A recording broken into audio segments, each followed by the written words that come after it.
If you didn't know the exact name for it, I'm sure you've seen a Scandinavian design at a house before. You know, a predominantly white or neutral with black or dark gray accents. It's very minimalist, but effective and dramatic. The best example of less is more. But have you ever wondered how you can translate that into landscaping? A design like this would require a bit more thought, especially because the plants can either enhance this dramatic style or take away from it. But I promise it's totally doable. Here's some tips to help you achieve a Scandinavian-inspired yard. Tip number 1, match the aesthetic with a monochromatic white and black flower or foliage garden. That's right, this is going to be a bold look. Basically, I'm recommending taking out anything other than green, black, and white. Simplifying your plant palette so that you're only using flowers that are black and white and green foliage will really make a dramatic theme in the yard. Here's a list of black flowers or foliage plants.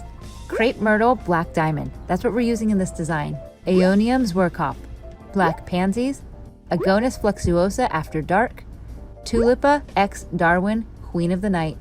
You could have a lot of fun with these plants. It's easier to find white foliage plants like these ones here.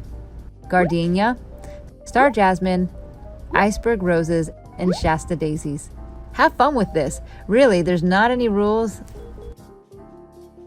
Tip number 2, picking soft accents.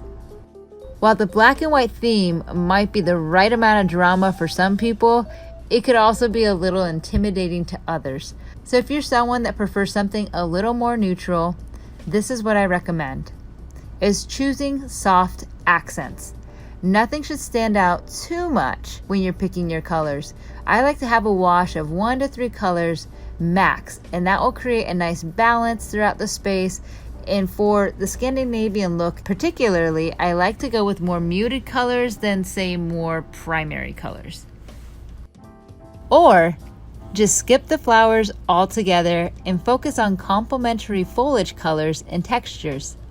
As I've mentioned, loud colors and busyness can work against the simple Scandinavian look. Flowers can be great if planted in mass with repetition, but they can also be distracting and demand too much attention if there are too many bright colors fighting for attention.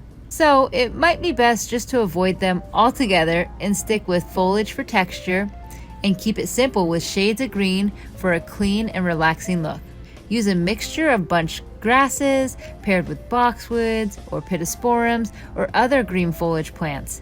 Honestly, it's such a beautiful look. You can have so much fun playing with textures and colors.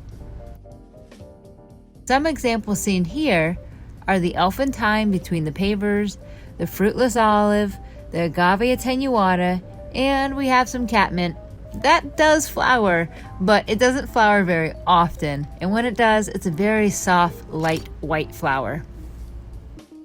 And when it comes to the rest of the landscape, here are some tips to get that Scandinavian look. You want to keep things simple, using dark concrete with a white gravel that goes in between are both neutrals, but create some contrast and definition. You'll notice overall, there are not very many different materials. There's repetition of Ipe deck, an Ipe fence, white stucco, gray concrete, a big swash of green lawn. All of it comes together in very clean lines, making it pleasing to the eye and very direct on where the flow is. And of course, lights in the evening can bring that warm glow that's good for any yard. Let me know what you think in the comments below. Thanks for watching.